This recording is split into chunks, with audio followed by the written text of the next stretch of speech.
Sí, bueno, pues lo primero para hablar del fenómeno del paramilitarismo en Colombia es que hay que mirar en qué contexto estaba o está el pueblo colombiano.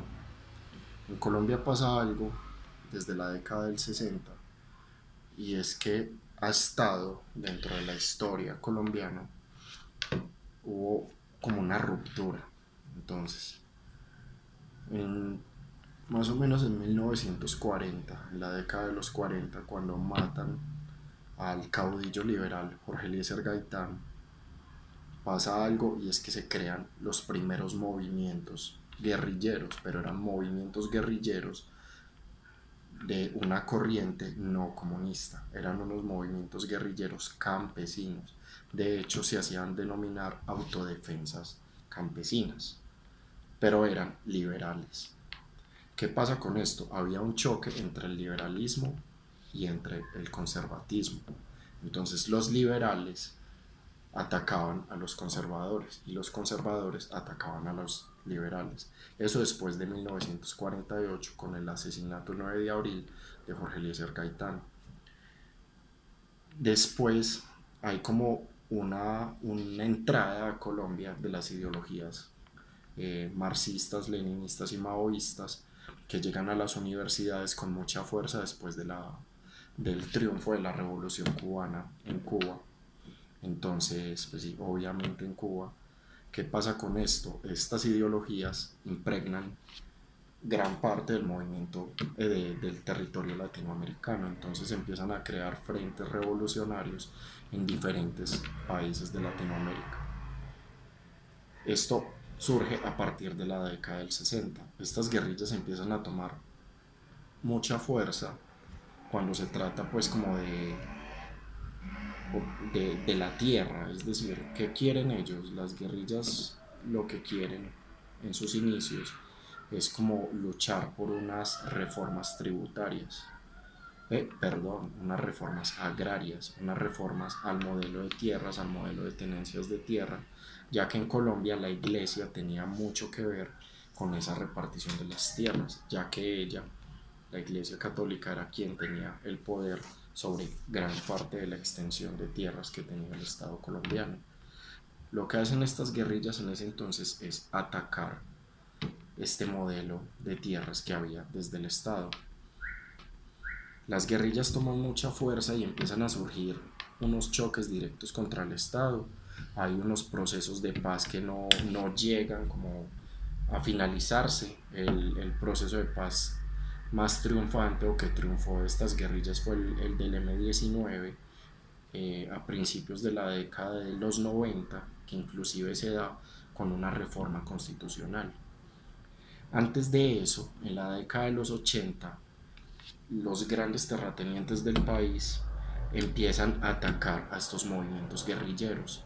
¿Atacarlos como? Creando grupos de autodefensas privadas para defender sus tierras del ataque de estos movimientos guerrilleros, quienes defendían al campesinado pero atacaban al terrateniente. Cuando se crean estos movimientos de autodefensa, hay un choque entre dos posturas, la postura comunista de las guerrillas y la postura capitalista de extrema derecha, que es una derecha radical, que es la derecha que lleva como el asta o la bandera del paramilitarismo en Colombia. Siempre ellos, o los paramilitares, siempre se escudan en que ellos están a favor del Estado colombiano. Entonces, después de este montón de enfrentamientos que se dan entre la guerrilla y los paramilitares, hay un fenómeno, o dentro de todo esto hay un fenómeno que es el narcotráfico. Y el capo de capos, todos lo sabemos, era Pablo Escobar. Cuando matan a Pablo Escobar en Colombia, pasa algo y es que deja de haber un capo, pero queda toda la tierra cosechada por coca. Entonces toda la tierra estaba cosechada de coca. ¿Y quiénes estaban en estas tierras? Estaban la guerrilla con los campesinos y estaban también los terratenientes y dueños de los grupos paramilitares. En los inicios los paramilitares atacaban directamente a las guerrillas para controlar su tierra, pero después ellos se van es un ataque sistemático. Cuando Pablo Escobar deja de estar, estos grupos se dan cuenta que en el narcotráfico hay un negocio fructífero que los llena de plata, y empiezan a cambiar como los bandos. Entonces ya los bandos no son de una postura ideológica comunista y de una postura ideológica de extrema derecha, sino que se sumergen dentro del mundo del narcotráfico. ¿Por qué? Porque quienes estaban cosechando la tierra que estaba sembrada en todo el territorio colombiano, pues dejan de tener unos cabos, tienen, pero ya no tienen tanto poder. Entonces llegan estas guerrillas y empiezan a controlar estos territorios, y llegan estos grupos paramilitares a controlar este territorio. ¿Por qué toco el fenómeno del narcotráfico para las guerrillas? Porque las guerrillas eran financiadas anteriormente por Rusia, la Unión Soviética. Cuando se acaba la Guerra Fría, o lo que conocemos como el fin de la Guerra Fría, que es la caída del muro de Berlín, las guerrillas dejan de recibir financiamiento por parte de Rusia. Entonces estos, cuando dejan de tener este dinero, se sumergen directamente al modelo del narcotráfico, y de ahí empiezan a recibir un montón de capital. De la misma manera lo hacen los grupos paramilitares. Entonces ya había un choque más por las tierras, pero era para sembrar, para cultivar y para poder hacer todo el proceso, digamos, industrial de la cocaína. Dentro de este fenómeno del narcotráfico, estos grupos paramilitares llegan a territorios y atacan directamente a la población civil. Atacan con masacres, atacan. Las masacres más violentas que ocurrieron en Colombia fueron dadas por estos grupos paramilitares. La guerrilla también ataca población, ¿cierto? Porque no voy a decir que los movimientos guerrilleros no atacaron lugares con población civil, también lo hicieron, pero la manera atroz como la hacían los grupos paramilitares no la había hecho ningún grupo armado en Colombia. Es decir, la violación sistemática de derechos humanos que había por parte de estos grupos era tremenda. Cuando termina esta década violenta de los 90, que fue el momento más violento del paramilitarismo en Colombia, porque se fortalecieron demasiado con el narcotráfico, atacaron demasiado a las guerrillas y a estas les tocó irse a territorios más selváticos. Llega un presidente en el 2002 que es Álvaro Uribe Vélez. De hecho, de Álvaro Uribe se dice que él fue uno de los principales financiadores de los grupos paramilitares.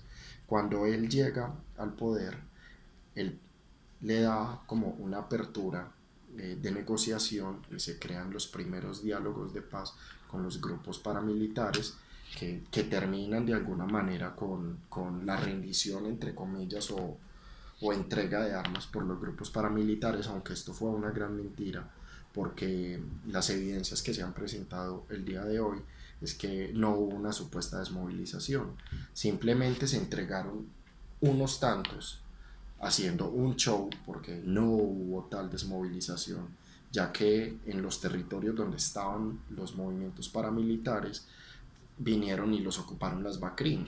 Entonces, que lo que ahora se llama bandas criminales, que es como la sigla de BACRIM.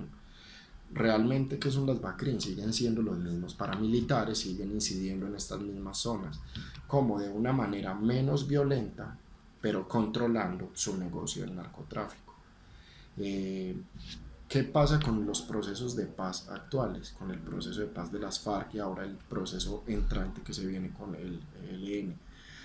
El proceso de paz con las FARC, como les contaba de pronto ahorita, eh, tiene que ver mucho con que las FARC siempre su lema era pues con las armas al poder, ¿no es cierto?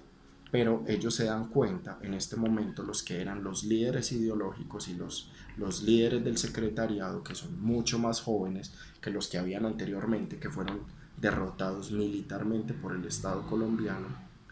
Estos líderes jóvenes se dan cuenta que la salida no es las armas. ¿Por qué? Porque la tecnología actual militar pues, le dice a uno se mete a Google Maps, a Google Earth, a Google Earth y uno puede mirar cualquier parte del territorio. Ahora los softwares, el software que maneja el ejército y es una cosa tremenda, entonces con eso ubican en cualquier parte del territorio al que sea. Entonces estos estos tipos del secretariado de la guerrilla se dan cuenta que lo mejor que pueden hacer es, de alguna manera, armar un proceso de paz que yo, pues, mi manera de verlo es como una rendición. No una rendición total, porque ellos también pusieron como, bueno, estas son nuestras condiciones, pero dejaron las armas, es decir, ya su ideal no era al pueblo por las armas, sino al poder por las armas, sino al poder con las ideas. Este proceso de paz en este momento no creo que uno pueda dar como un testimonio, como decir, no, es efectivo, no es efectivo, aquel fue mejor, este fue mejor, no, porque pues apenas estamos en proceso del análisis.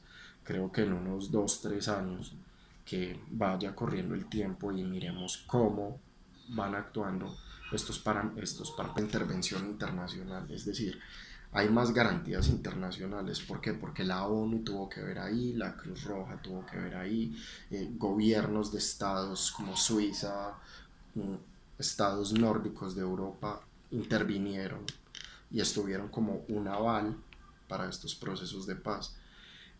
Hay algo y es que realmente el conflicto en Colombia dejó de ser ideológico a partir del momento en que Rusia